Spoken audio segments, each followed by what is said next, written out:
Hello viewers, welcome back. Today in this lecture, we will learn about nematodes of veterinary importance. What are nematodes? So the nematodes are also called as roundworms और ये unsegmented होते हैं. Unlike the tapeworms, these are unsegmented. इसमें sexes are separate और जो body होती है वो कवर होती है क्यूटिकल से. Body is covered with cuticle. अब ये क्यूटिकल अलग अलग तरह का हो सकता है. अब ये जो क्यूटिकल है ये हो सकता है कि ये एडहेसिव जैसा हो. ठीक है. और एडहेसिव स्ट्रक्चर्स जैसे कि आपको पता है लाइक हुक्स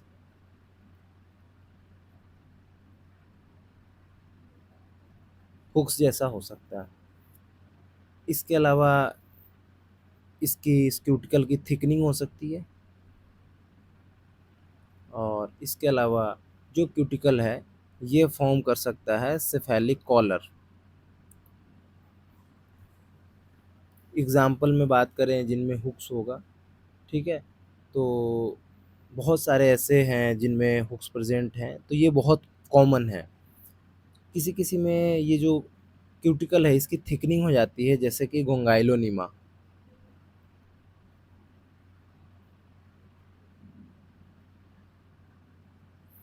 और cephalic collar is present in फाइसेलोप्टेरा.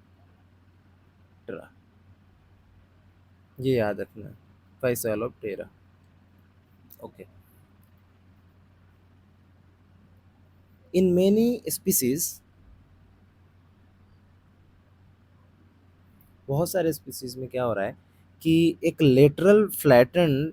In many species there is lateral flattened cuticular expansion.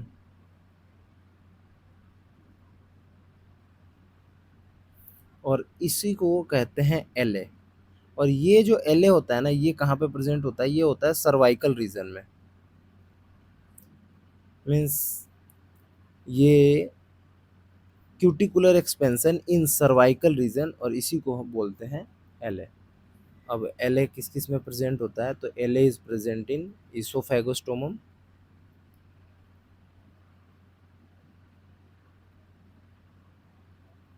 और टॉक्सा स्कैरिस. ठीक है. जो मेल होता है इनमें उसके पास होता है ये क्यूटिकुलर एक्सपेंशन पोस्टीरियर एक्सट्रीमिटी में.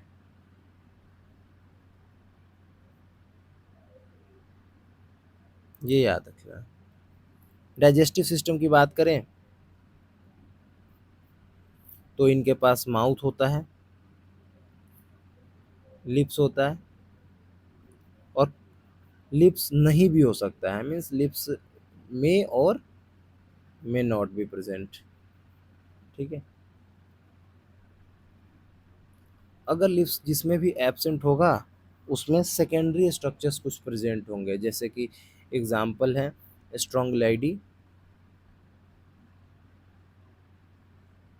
इसमें लिप्स की जगह पे सेकेंडरी स्ट्रक्चर प्रेजेंट होंगे और ये सेकेंडरी स्ट्रक्चर को बोलते हैं लीफ क्राउन. मतलब लीफ क्राउन इसमें प्रेजेंट होता है. और भी किसी में प्रेजेंट होगा जिसमें भी लिप्स एब्सेंट होगा. ठीक है. इसके अलावा इसके पास कुछ रिसेप्टर्स होते हैं. एक को बोलते हैं एम्फिड्स और एक होता है फैजमिड. ये क्या होता है, ये कीमो रिसेप्टर है. ठीक है. तो एंटीरियर एंड पे होता है और सप्लाइड विद नर्व. ऐसे बस इतना याद कर लीजिए, सप्लाइड विद नर्व फाइबर्स. जो फेज़मिड होता है ये सिमिलर होता है एम्फिड के जैसा, मीन्स फेज़मिड इज सिमिलर एज एम्फिड, बस यही अंतर है कि it is present in posterior and, बस ये याद रखना। ठीक है, इनकी क्लासिफिकेशन की बात करें तो ये जो क्लासिफिकेशन होता है इसका बेसिस होता है इसोफेगस के टाइप्स।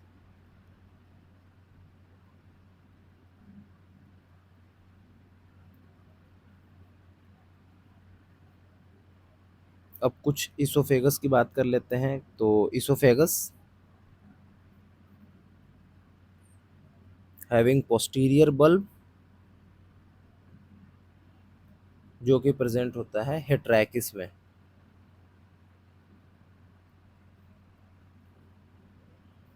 दूसरी टाइप की इसोफेगस की बात करें वो होता है रैबिडिटी फॉर्म,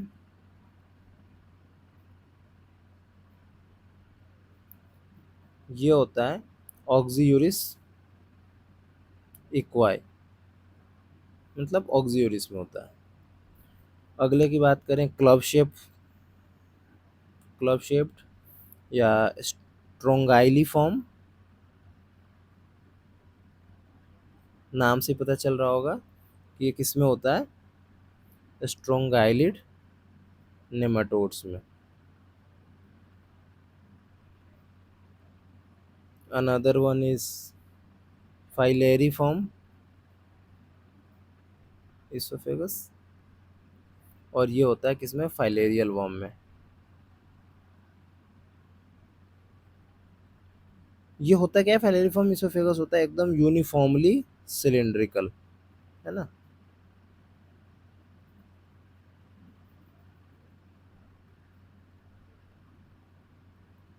ठीक, अगले इसोफेगस की बात करें तो ये होता है सिस्टोसोम,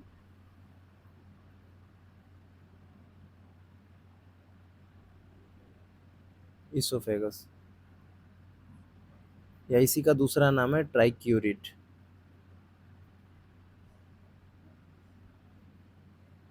और अगले की बात करें तो स्पाइरोइड टाइप इसोफेगस, ये ट्राइक्यूरिड में होगा, स्पाइरोइड में होगा। इसमें याद क्या करना है कि इसके पास सिस्टोसोम इसोफेगस के पास क्या होगा कि इसमें रो होते हैं, मतलब it composed of row of secretory cell.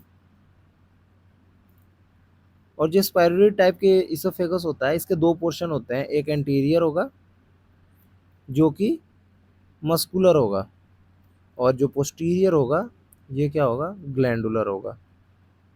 ये थोड़ा ज़्यादा डीप में इतना पढ़ने की भी ज़रूरत नहीं है, बस एक बार पढ़ लीजिए, ये सब रिवीजन की ज़रूरत नहीं, इन सबको वापस रिवाइज करने की ज़रूरत नहीं, याद रह जाएगा इतने से तो ठीक है।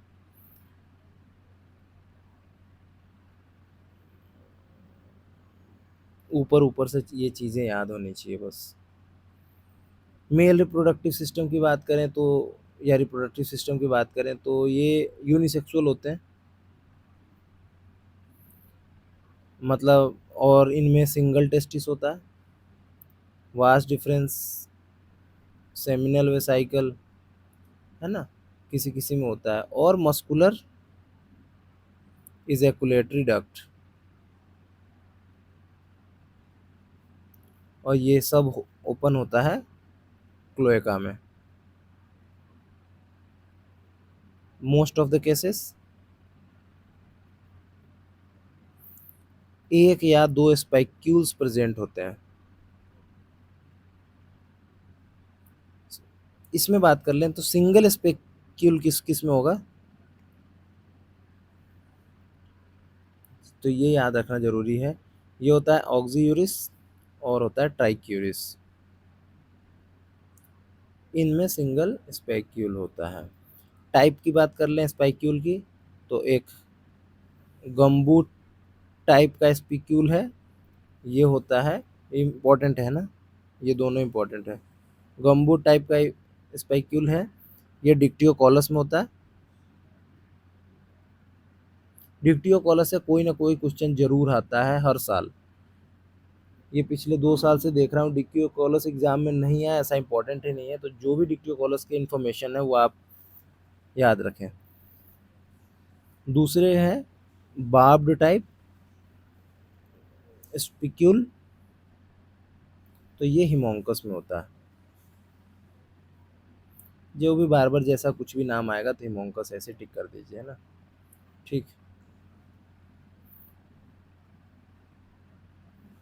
जो स्पिक्यूल है ये एब्सेंट होता है ट्रिकनेला में। स्पिक्यूल करता क्या है, तो ये कोपुलेशन करता है। मतलब जब कोपुलेशन होता है तो उसमें ये हेल्प करता है। हेल्प कैसे करता है कि बाय एक्सपेंडिंग द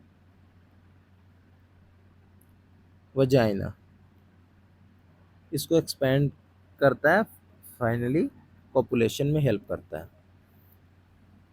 एक कॉपुलेटरी बर्सा होता है,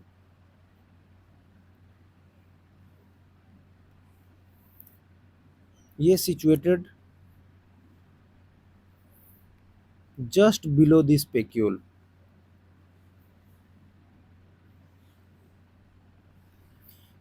और ये क्या करता है, इट इज यूज्ड या it is for holding female during copulation.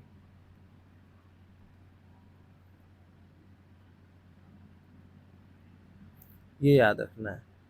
और इस वर्षा के कारण ही ये कोपुलेटरी वर्षा जिसमें होगा, तो जिस नेमाटोड्स में होगा, तो नेमाटोड्स हैविंग वर्षा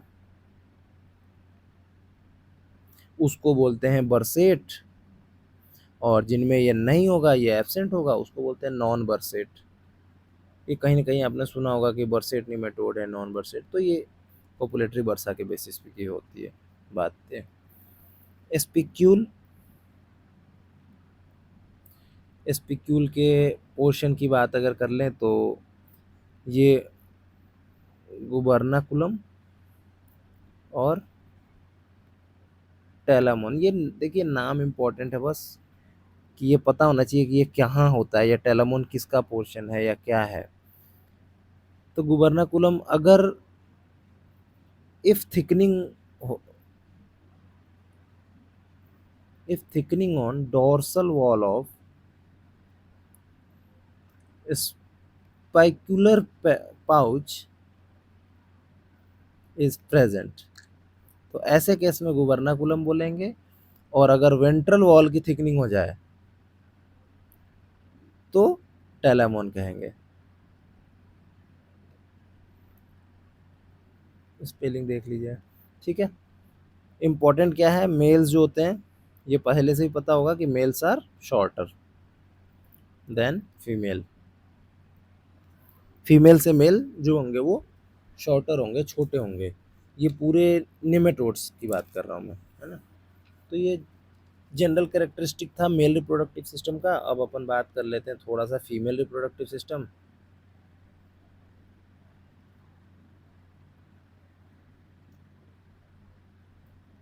फीमेल रिप्रोडक्टिव सिस्टम में क्या है, दो, वहाँ पे सिंगल था, यहाँ पे दो यूट्रस होगा, दो ही ओवरी होगा, है ना। ठीक है। कुछ टर्म्स है इसमें, जैसे पहला है प्रोडेल्फ। प्रोडेल्फ क्या होता है, जब जेनाइटल ओपनिंग प्रेजेंट हो पोस्टीरियर पार्ट में, ठीक है। तो ऐसे केस में अगर जेनाइटल ओपनिंग पोस्टीरियर पार्ट में होगा तो जो यूट्रस होगा, और यहाँ पे दो यूट्रस है तो यूटेराई जो होगा, और ओवरी रन्स फॉरवर्ड। ये दोनों इंपॉर्टेंट है, पोस्टीरियर पार्ट में होगा और ये फॉरवर्ड इसलिए रन करेगा, ठीक है। तो ये याद रखना है। एग्जाम्पल है चैबर्शिया, तो ये प्रोडेल्फ कहलाते हैं। एक है ओपिस्थो डेल्फ। ओपिस्थो डेल्फ क्या होता है कि जो जेनाइटल ओपनिंग है इज प्रेजेंट एंटीरियरली, या एंटीरियर में जब प्रेजेंट होगा तो जो यूटेराई है और ओवरी है ये रन्स बैकवर्ड, और इस टाइप का पाया जाता है एस्कैरिस में, तो ओपिस्टोडेल बोलेंगे उसको। एम्फीडेल्फ की बात कर ले तो जेनाइटल ओपनिंग इसमें कहाँ हो जाएगा, मिडिल में।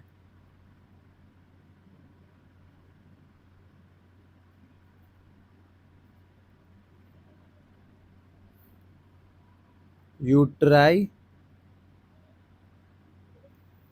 मतलब यूट्राई नहीं बोल सकते यहाँ पे, दोनों अलग अलग होते हैं, तो यूट्रस और ओवरी बोथ रन्स, अबे यार, रन्स इन ऑपोजिट डायरेक्शन, ठीक है। इसका एग्जांपल है हेट्राकिस और डिक्टियोकैलस, ये याद रखना है। एम्फीडेल्फ क्या होता है, प्रोडेल्फ क्या होता है, ओपिस्टोडेल्फ क्या होता है, एग्जाम्पल भी याद रखना है, ठीक है। लाइफ साइकिल की बात करें तो लाइफ साइकिल में क्या होगा, एग है, L1 बना, L2 बना, L3 बना, L4, और फिर कभी कभी L5, मतलब समटाइम्स, ठीक है, L5। Most of the cases में याद रखना है कि जो L3 होगा वो इन्फेक्टिव स्टेज होगा, in most of the cases, ठीक है। L3 इज इन्फेक्टिव, ये याद रखना है। जो L1 है, L2 है, L3 है, ये सब क्या होते हैं, प्री पैरासिटिक होते हैं। मतलब प्री पैरासिटिक का मतलब क्या होगा कि ये फ्री लिविंग हो सकते हैं या होस्ट में भी हो सकते हैं, बट फ्री लिविंग भी हो सकते हैं, ठीक है। और अकर इन होस्ट, ठीक। मोस्टली जो होते हैं नेमाटोड्स, इनकी लाइफ साइकिल है वो डायरेक्ट होती है, मतलब ये क्या होते हैं, मोनोजीनस, ठीक है। लेकिन कुछ हेट्रोजेनस है,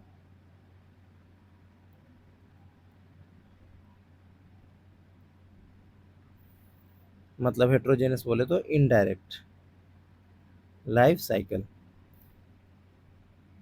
और कुछ ऐसे हैं जो ऑटो हेट्रोजीनस भी हैं, है ना। तो ये इंपॉर्टेंट है कि सम है ऑटो हेट्रोजेनस। इसका एग्जांपल खाली आप याद रख लिए, वो है ट्रिकनेला और स्पाइरलिस उसका स्पीसीज, है ना। तो ट्रिकनेला स्पाइरलिस, स्पाइरलिस याद करना है। अलग इम्पॉर्टेंट बात करें तो जो L2 स्टेज है ये इन्फेक्टिव हो जाता है जब अपन स्कैरिड की बात करेंगे तब, तो स्कैरिड में L2 इन्फेक्टिव हो जाएगा, और इस समय मोड ऑफ इन्फेक्शन जो है वो इंजेक्शन से है,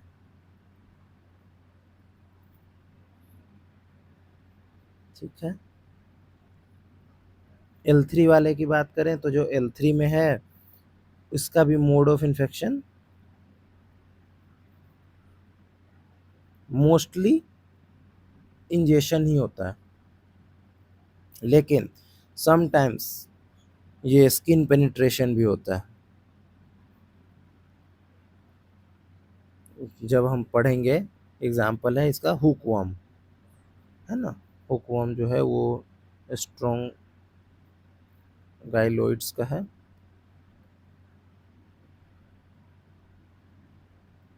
है ना। तो स्ट्रॉन्ग वायलेट्स याद रखिए, हुकम याद रखिए। इसमें स्किन पेनिट्रेशन भी प्रेजेंट होता है। L2 की बात करें तो ये जो L2 होता है ये डोरमेंट स्टेज में होता है, इनसाइड ऑर्गन या टिश्यू, ठीक है।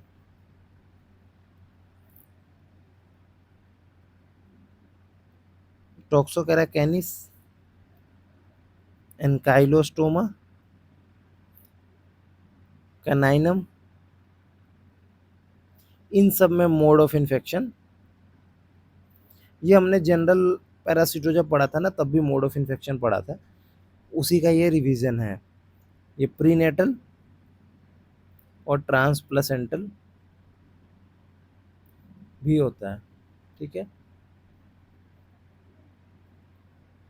अब इसके अलावा याद कर सकते हैं कि ये जो माइग्रेटरी L2 होता है, अगर L2 माइग्रेटरी है जो कि मोस्ट कॉमनली फीमेल मैमल्स में होता,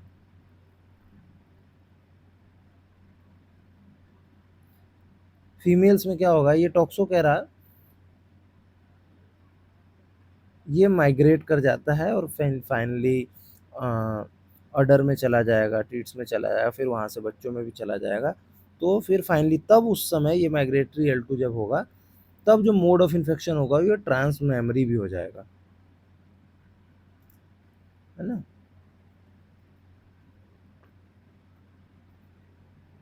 तब mode of infection transmammary हो जाएगा, ठीक है। अब कुछ उनकी बात कर लेते हैं जिनका लाइफ साइकिल इनडायरेक्ट है। तो nematodes having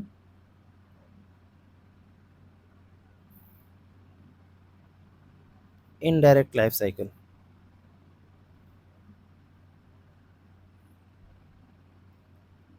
L3 inside intermediate host, example है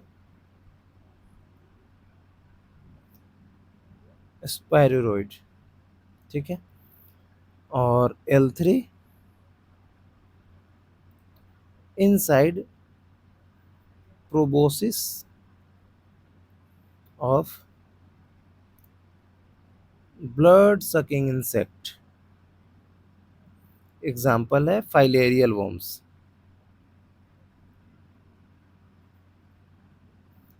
तो इसमें मोड ऑफ इन्फेक्शन क्या हो जाएगा, ब्लड सकिंग।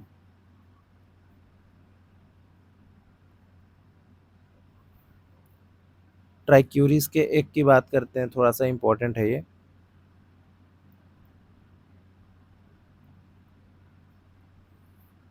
तो ये जो एग है ये डार्क ब्राउन कलर का है और जो शेप है ये बैरल शेप है, बैरल शेप होता है। दूसरे और किसी की एक की बात करते हैं तो स्पाइरोसर का, स्पाइरोसर का लूपी, जो एग है, एग इज जिलेटिन, ये स्पेलिंग देख लीजिए, GELA है ना, जिलेटिन कैप्सूल शेप्ड, शेप्ड होता है, जो हम कैप्सूल खाते हैं पेंटोप्राजोल ऐसा वाला ना। तो जिलेटिन का जो कैप्सूल वाला जैसा गोली होता है उस टाइप का होता है। ऑक्सीयूरिस इक्वाई,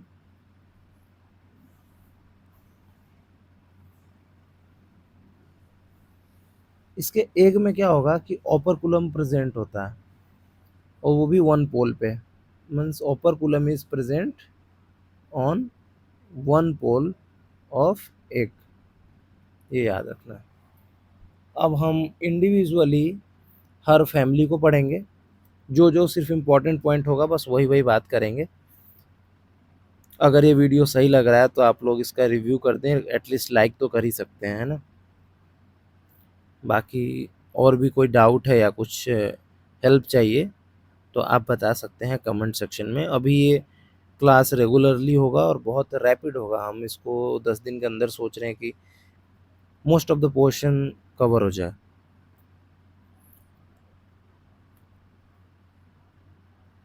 जो पहला फैमिली है वो है स्कैरिडी।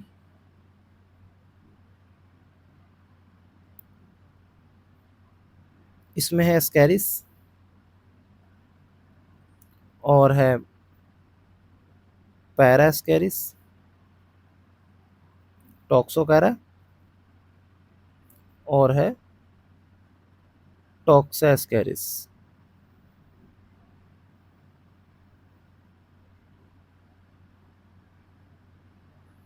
इन सबको पढ़ना है इसमें। इन सब का एक कॉमन फीचर क्या है कि they have one dorsal lip and two subventral lips. और जो डोर्सल लिप है इस वाले में इनके पास 2 बियर्स, 2 डबल पेपिला। और जो सबवेंट्रल लिप्स हैं इनमें बियर्स, 1 डबल पेपिला। ठीक है, तो इस चक्कर में ना ले दे के पेपिले के नंबर सेम हो जाते हैं। ठीक है, इसके पास 2 लिप्स हैं तो एक डबल पेपिला है और एक ही डॉर्सल लिप है, तो ऐसा है। बस ये याद रखना है, बाकी ज़्यादा डिटेल में ज़रूरत नहीं है।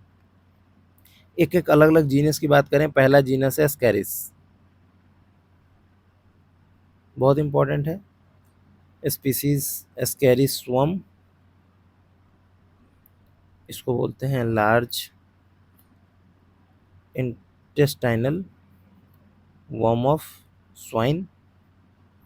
पढ़ा होगा ये ऑलरेडी, और अभी हमने जस्ट पढ़ा है कि L2 इसका क्या है, इन्फेक्टिव स्टेज है।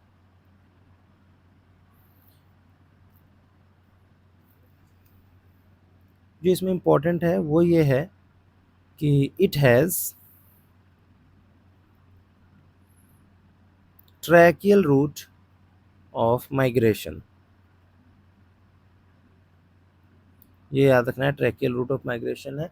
डायग्नोसिस के लिए क्या करते हैं, मैक्लीन काउंटिंग सिस्टम। ठीक है, ये डायग्नोसिस के लिए मैक्लीन काउंटिंग सिस्टम करते हैं। इससे ज़्यादा इसमें मुझे नहीं लगता कुछ इम्पोर्टेंट है ना, at least MCQ point of view से। पैरास्केरिस,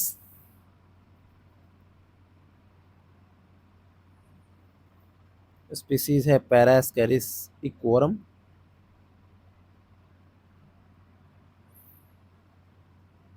इसको बोलते हैं large intestinal round worm of equine.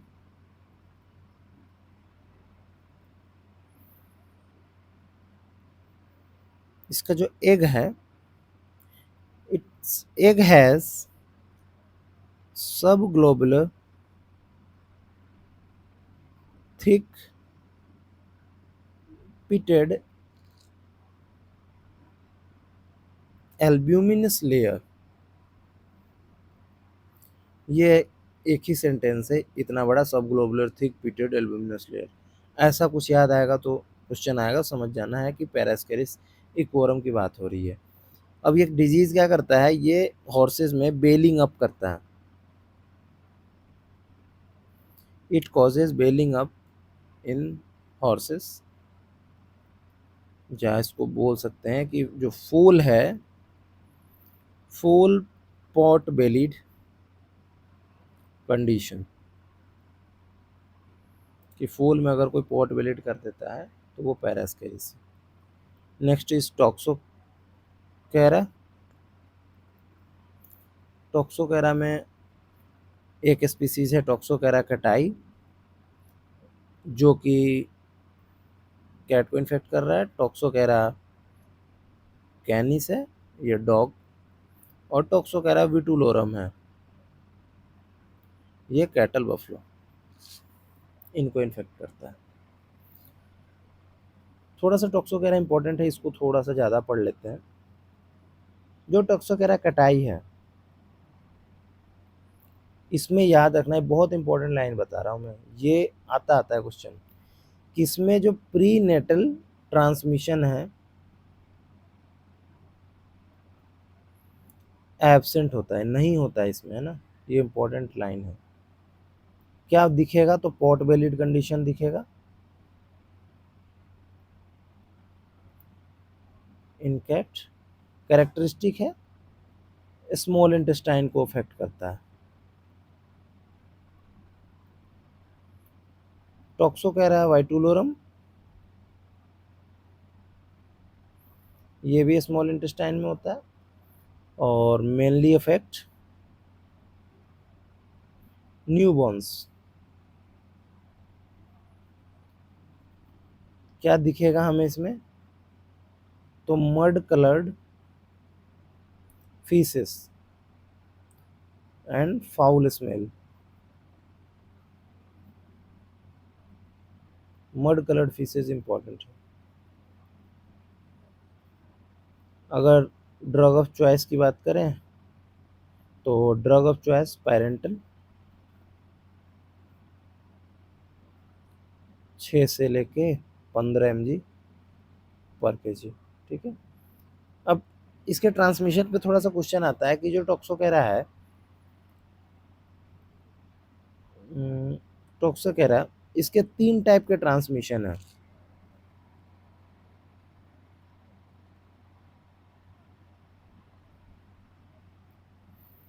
ये 3 टाइप के ट्रांसमिशन क्या है? एक है प्रीनेटल, दूसरा है कोलोस्ट्रल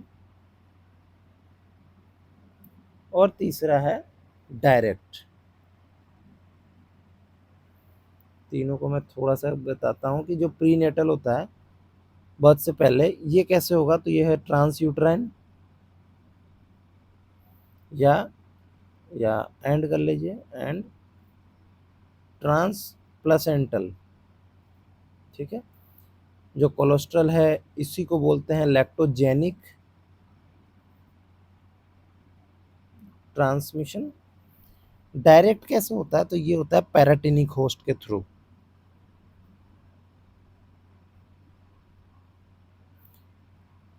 तो अगर पैराटेनिक होस्ट इन्वॉल्व है ना, जैसे कि बर्ड्स या कोई रोडेंट्स, तो ये डायरेक्ट ट्रांसमिशन होगा। तो ये यहाँ तक था Ascaris. Next is Toxascaris. नाम इंपॉर्टेंट है, इसको बोलते हैं arrow headed worm of dog and cat, ठीक है। इसमें लार्वल माइग्रेशन नहीं होता, तो नो माइग्रेशन ऑफ लार्वा, मतलब जो ट्रैकियल माइग्रेशन है ये एब्सेंट होता है, यहाँ पे होता ही नहीं है, ठीक है। पैथोजेनेसिस की बात कर लें तो कौन क्या डिजीज करता है इसके बारे में बात कर लेते हैं। मतलब ये टॉक्सोकेरा की बात नहीं कर रहा हूँ मैं, पूरे की बात कर रहा हूँ, सबको मिला के। सबका पैथोजेनेसिस एक बार पढ़ लेते हैं, कौन क्या बीमारी करेगा। जो एस्केरिस्वर्म है ये निमोनाइटिस करता है। बहुत इंपॉर्टेंट लीजन है, ये है मिल्क स्पॉट इन लीवर। ये इस बार भी क्वेश्चन आया है, अगली बार भी आएगा, हर बार आएगा। कभी स्टेटमेंट फॉर्म में आएगा, कभी मैच द कॉलम में आएगा, आएगा ही आएगा। ये मिल्क स्पॉट इन लीवर है। ये मिल्क स्पॉट कैसे होता है? ये फाइब्रोटिक स्पॉट है। डायग्नोसिस कैसे होगा? तो माइग्रेटरी लार्वा अगर है तो वो स्प्यूटम में पता चल जाएगा, और नहीं तो अगर एग है तो वो फीसेस में पता चल जाएगा। डिसइंफेक्टेंट की बात करें, कैसे बचा जा सकता है? तो 3% लाइसॉल सॉल्यूशन है, अगर पेट ओनर हैं वो घर पे लगा ले रहे हैं तो ये टॉक्सोकेरा कैनिस का जो लार्वा है उसको ये किल कर देगा, ठीक है। तो इट किल्स टॉक्सोकेरा कैनिस, ठीक है। एक बहुत इंपॉर्टेंट डिजीज है, नाम है VLM, इंपॉर्टेंट है बहुत, विसरल लार्वा माइग्रेंस। मेनली किससे होता है, तो ये मेनली होता है टॉक्सोकेरा कटाई, टॉक्सोकेरा कैनिस, और इनमें भी बात करें तो कैनिस से मेनली ये ज़्यादा इंपॉर्टेंट है, ठीक है। कटाई से भी होता है, पर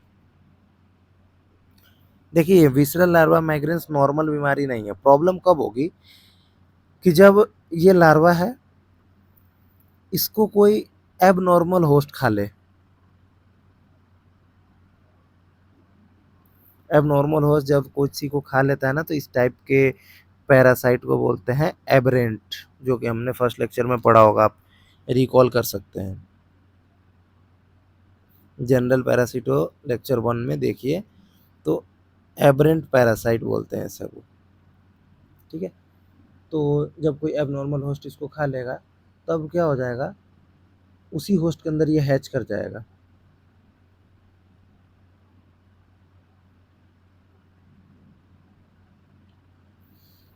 अब वो नॉर्मल होस्ट इसका है नहीं, अब ये लार्वा लगेगा माइग्रेट करने, तो जो L2 लार्वा है ये माइग्रेट करेगा और ये पहुंच जाता है लंग्स में, लीवर में, ठीक है। अब ये जो लंग्स, लीवर में एटसेट्रा, जब ये विसरल ऑर्गन में पहुंचने लग जाता है तो इसी कंडीशन को बोलते हैं VL, visceral larva migrans, VLM, ठीक है। अब एक और मज़ेदार कहानी ये है कि अगर मान लीजिए लंग लीवर में ना पहुंचे, ठीक है, और ये माइग्रेट करके पहुंच जाता है आइज में, तो ये कंडीशन करेगा OLM, ठीक है। इसको बोलते हैं ऑक्यूलर लार्वा माइग्रेंस। मैं फिर कह रहा हूँ कि ये नॉर्मल होस्ट में नहीं होता, ये एब नॉर्मल होस्ट में होता है, ये याद रखना, ठीक है। ये कई बार क्वेश्चन आया हुआ है VLM के ऊपर, तो अपन फिर से एक बार इसको देख लेते हैं कि VLM और कौन कौन है जो कर देता है इनके अलावा, टॉक्सोकेरा के अलावा। तो वो याद रखना है कि ये है, पहला तो याद ही हो गया अभी, टॉक्सोकेरा। अब कैटाई भी है, कैनिस भी है, वो तो अलग चीज़ है, जीनस की बात कर रहा हूँ। टॉक्सोकेरा तो याद ही हो गया, इसके अलावा स्ट्रोंगाइलोइड, फाइलेरिड और स्पायरोरिड, ये चारों करते हैं, है ना। ये सारे जीनस VLM कर सकते हैं, ठीक है। अगला जीनस की बात करें, ऑक्सीयूरिस,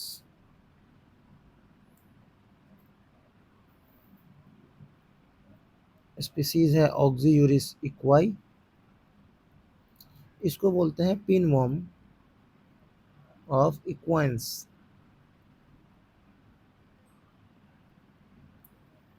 डायरेक्ट है लाइफ साइकिल, इंपॉर्टेंट है कि जो इसका एग है, egg has mucoid plug at one end. जैसे ये एग होता है तो ये यहाँ पे ये है म्यूकोइड प्लग, ठीक है। L3 ही इसका इन्फेक्टिव स्टेज है,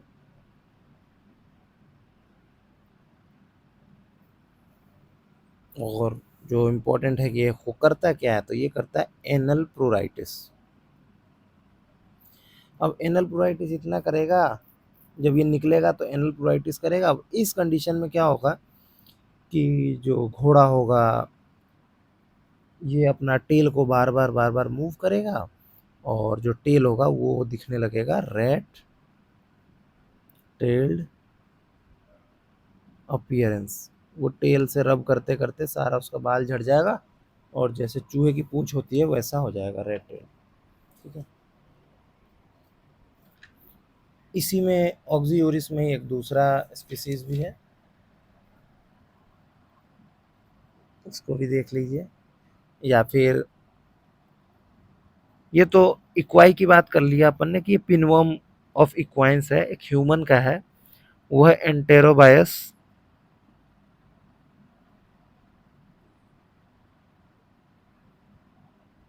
वर्मिकुलरिस। ये पिनवर्म ऑफ मैन है, या फिर इसी को बोलते हैं सीट वर्म ऑफ मैन।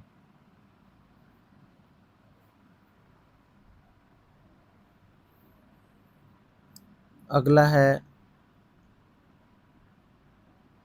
हेट्रैकिडी, और इसमें है हेट्रैकिस, और साथ में है एस्केरिडिया।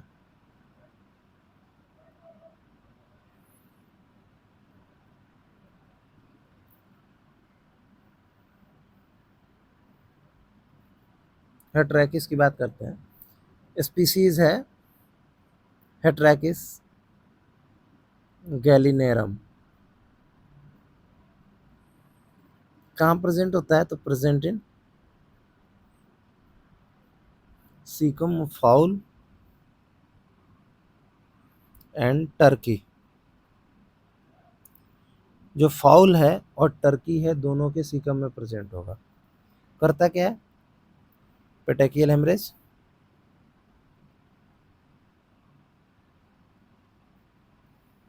कहाँ पे? तो सीकल मिकोसा में। अब देखिए, एक मजेदार कहानी इसके साथ ये है कि ये कैरियर है। किसका कैरियर है? तो एक प्रोटोजोन पैरासाइट होता है, जब प्रोटोजोआ पढ़ेंगे तो प्रोटोजोन पैरासाइट होता है, उसका नाम है हिस्टोमोनास मिलिया ग्रेडिस।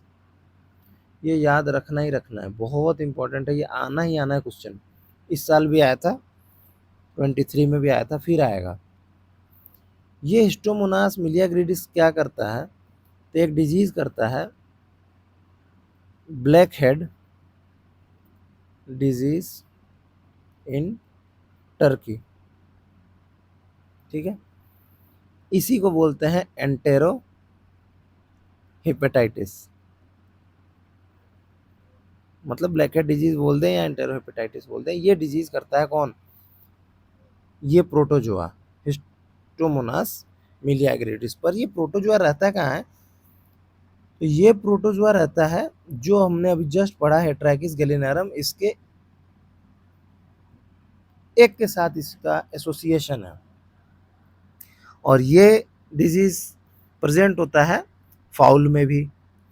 यही रीजन है कि जो फाउल है और जो टर्की है, इनकी साथ साथ रियरिंग नहीं करनी चाहिए, अदरवाइज इसके सीकल से निकलेगा और इसको फिर डिजीज होगा और इससे डेथ हो जाती है।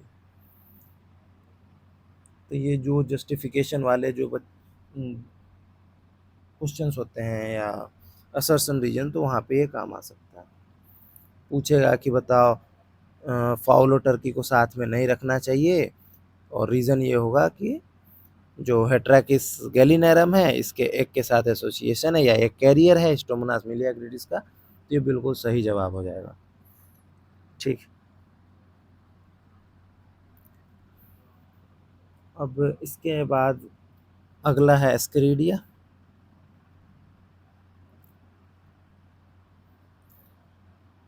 एस्केरिडिया में स्पीसीज है एस्केरिडिया गलाई। ये है small intestine of foul and Turkey.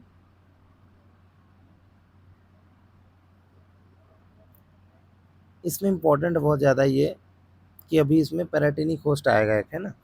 L2, L2 को खा जाएगा अर्थवर्म, और अर्थवर्म है इसका पैराटिनिक होस्ट। इस अर्थवर्म को खा जाएगा बर्ड अपना, और इसमें ये बीमारी हो जाएगा। जनरली अर्थवर्म को नहीं खाता, लेकिन कब खाएगा? जब इस मतलब इसको बोलते हैं प्रीडिस्पोजिंग फैक्टर।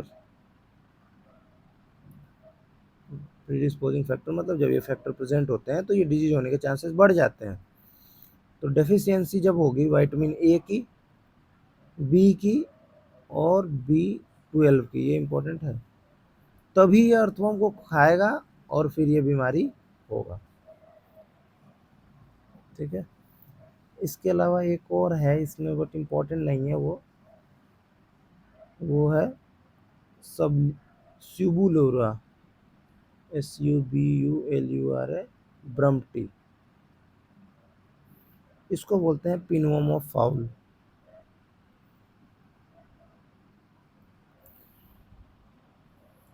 ठीक है, इसके बाद हम लोग फिर जो रेप्टिडिडा है और फिर दूसरे फैमिली की बात अगले लेक्चर में कर लेंगे, जिसमें स्ट्रोंगुलाइडिस से बहुत बड़ा है।